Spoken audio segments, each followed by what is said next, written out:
soon the GM of the W Hollywood. That's a really big place and a phenomenal job. But you've also worked a lot locally Hmm. at many of the hotels here that quite distinguished. And we're here to talk to you about that, about success in this business, because it's not easy, and also about some of your influences, particularly your Italian grandma. And I love how that keeps coming up in your story. So thank you so much for joining us. Thank you so much, Deborah. It's really great to be with you here today. Yeah, and first of all, congratulations on the new job. I know it's bittersweet because you really love the former one, but you know that's what we do in this business, right? You continue on. Absolutely. It's been an amazing 6 year run here at Lapeer in West Hollywood, right across the Beverly Hills border. Ah, Walkable neighborhood. But I'm so excited to join the W Hollywood. Tremendous opportunities and challenges coming up, and that's what it's all about. Is yeah. Now you've worked. Go ahead. Sorry, sorry. is challenging yourself and continuing to grow. Yeah, but it's a tough business. It's a tough industry, but you've always managed to stay at the top. And that's not easy to do, right? Can you talk to us a little bit about your early days in the business? And then after that, I want to go a little further back about family and tradition and how all of that played in your success. Absolutely. No, I started running my first restaurant at 19 years old in Myrtle Beach, South Carolina. And from there, um, started a culinary competition black tie event that we did for 2 years. A little bit afterwards, I moved back to Akron, Ohio, which is where I'm from. Um, Back to school. My dad was ill at the time. My grandmother was, kind of a restaurant when I was in high school. His restaurant was invited to go into a hotel in my hometown, overlooked waterfalls, beautiful property, and so Yeah. we went there. That was my first hotel job. And then a little bit after that, I got an invitation to work with the legendary chef Charlie Trotter at his Yeah. flagship restaurant in Chicago. That then took me to one and only Palmilla in Los Cabos, Mexico, and then opened the Palazzo in Las Vegas, where Chef Trotter had the signature restaurant, Restaurant Charlie, in 2008. And then moved to California later that year with Chef Michelle Richard from Citronelle, who had the Wow. flagship restaurant at Carmel Valley Ranch. So it's been an amazing ride, and then came to Los Angeles about 10 years ago. And from L'Ermitage, Beverly Hills, Avalon, back to L'Ermitage, and then the last 6 years here at Lapeer Hotel. There's not one of these hotels that you mentioned that I don't just absolutely love. They're stunning and they have a very relaxed feel to them when you walk in, each one of them. And, you know, I know you're the general manager, and as my dad used to say, it starts at the top. So it starts with what you put out there. Um, weren't you supposed to go to law school or something, or were you going to end up in law school? Like, because I like to say to people, you've got to sort of follow that passion. I can't tell you how many people Well, law yes. school I mean, didn't do it. Yeah. I Go ahead. as a kid, I thought I was going to law school. It went to the American University of Paris right after high school. Majored in international affairs, European history. Was then thinking to go into international law from Mm. that spot. And then ended up running the restaurant. Came home for Christmas break. Our family's restaurant wasn't doing so well. I felt guilty for my European dream life, and so then took that on. Ah, What I like to say about hospitality is a career or a vocation. As a kid, we say, I want to be a doctor, I want to be a lawyer, I want to be an astronaut, a firefighter. No one ever says I want to, run a hotel or run a restaurant. So it's one of those things that definitely evolves. I think from personal experiences in your family, as well as something that's unplanned that then becomes a great surprise. To which hospitality has been just that for me. yeah. What did mom and dad do? My father was a physician for nearly 60 years. So he was a family practitioner, took care of generations of families in northeastern Ohio. My mom was a real estate agent while we were growing up. She had 4 kids in 4 years.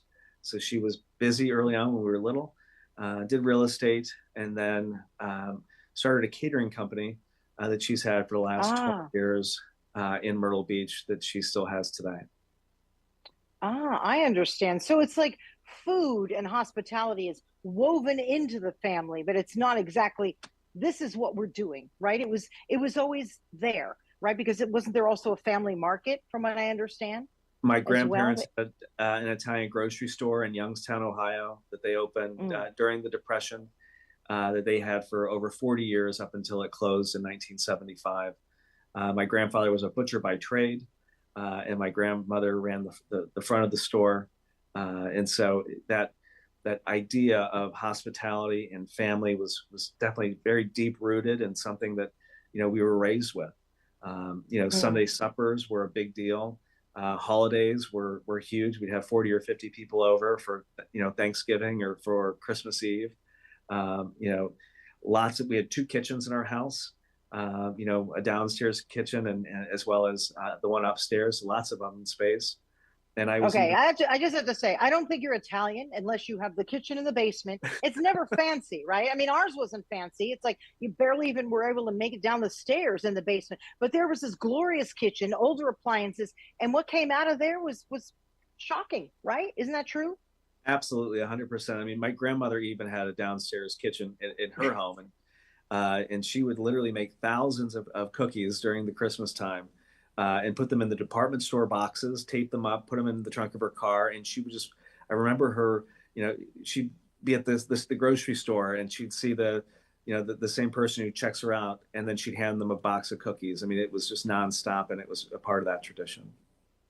That's where you got your first taste of hospitality. There's no doubt about it, don't you think?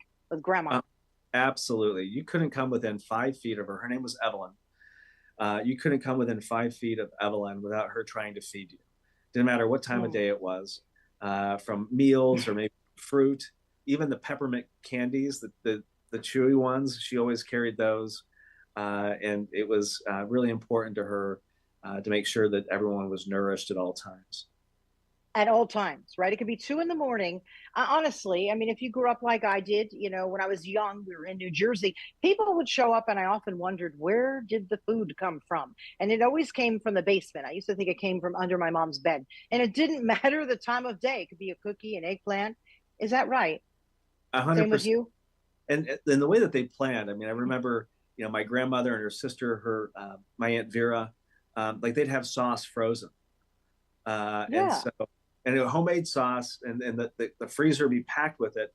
So if by chance 20 people showed up, without any notice, they could throw on a pot of boiling water for the pasta, get the sauce going, and then it's in an hour you've got a feast. So they definitely knew what they were doing.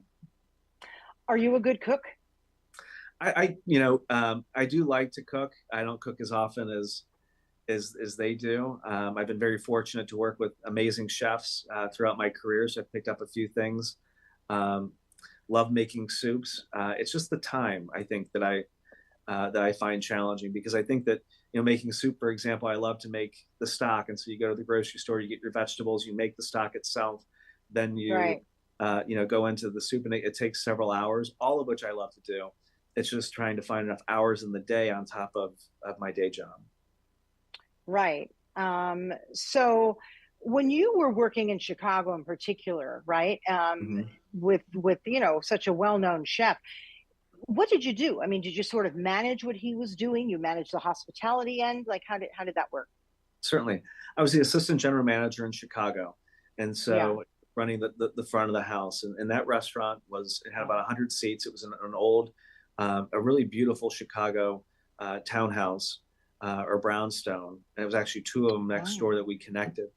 And so there were, within those 100 seats, it was all a tasting menu. So we would serve guests anywhere from 9 to 12 courses, wine pairings, and we would seat right. the entire restaurant basically all at once, take them through 9 to 12 courses, get them up, out, and do it all over again. It was really the most intense but magical place that I've ever seen from a restaurant, and the culinary team was incredible. You'd have anywhere from 15 to 20 chefs working at once. We would create literally 2,000 plates of magic for that experience, and had really wonderful memories, and some of my best friends today I met at that restaurant, all those years ago. Yeah. So the work you did there, the work you currently are doing at La and so many of the other distinguished restaurants and hotels you've worked at, I mean, I guess you picked a lot of that up from home, right? You learned on the job at home. Absolutely. I think, I started bartending at our family bar when I was 8 years old. And we had the most amazing cast of neighbors and family friends, big bombastic personalities, all the things that you weren't supposed to talk about, we talked about religion, politics, and everyone had huge opinions. But I think that opened my eyes to one, listening to people, trying to understand their point of view, and then understanding, the joy of life. And I think that in hospitality, that's really the common denominator. Whether we're serving a cheeseburger, a plate of pasta, or a dish with hundreds of dollars of white truffles, that it has Mm. to be done with joy and with love. And that's something that I definitely picked up from my family, and from my grandmother. Yeah. So many young people are going to school to study hospitality. But I mean, you pretty much answered my question. But what is needed most? Obviously, that love, that passion. And as you said, it's really not a place where you have hours, right? This Hmm. sort of consumes you, but in a good way. If it consumes you in a not good way, then you're in the wrong place, right? But you seem to enjoy. You enjoy being with the people. You enjoy the challenge of creating something new, right? Would you say that's one of the more important aspects of this kind of field? I think, for this field, I think creativity is really important. We have to Mm. visualize, whether it's plates of food or events or, programming or amenities for a hotel. You have to visualize it in your mind and then use and have the ability to Ah, translate that into reality. That to me has been one of the most fun and rewarding things, is translating ideas into reality and seeing how guests react to them and how yeah. excited people can get. I think that's really important. I think the commitment and dedication is essential. Mm. Hospitality, I joke, is a contact sport. It's a lot of long Mm. hours. People can get upset, both the people that you work with as well as the guests that you're entertaining. And so there's a lot of crisis management and stress management, de-escalating situations, trying to make people feel better. So it can be, emotionally exhausting. So it requires that commitment and dedication. At the same time, it's not all, it's not a downer business. No. Hospitality affords you, not only the ability to create and to translate things into reality, you can be paid to be in beautiful places.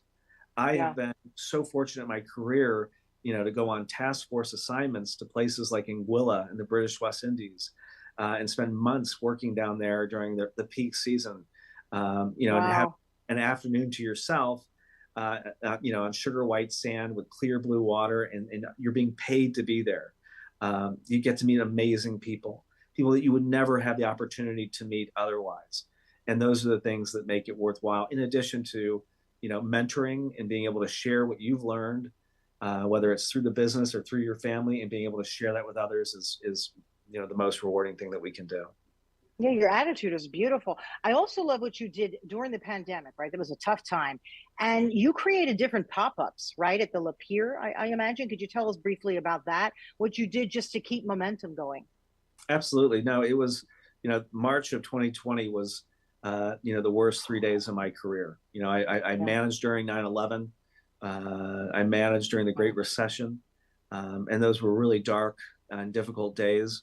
But those 3 days in March, when we had to lay off, 98% of our staff, Mm. with no answer of when they were going to come back, was just devastating.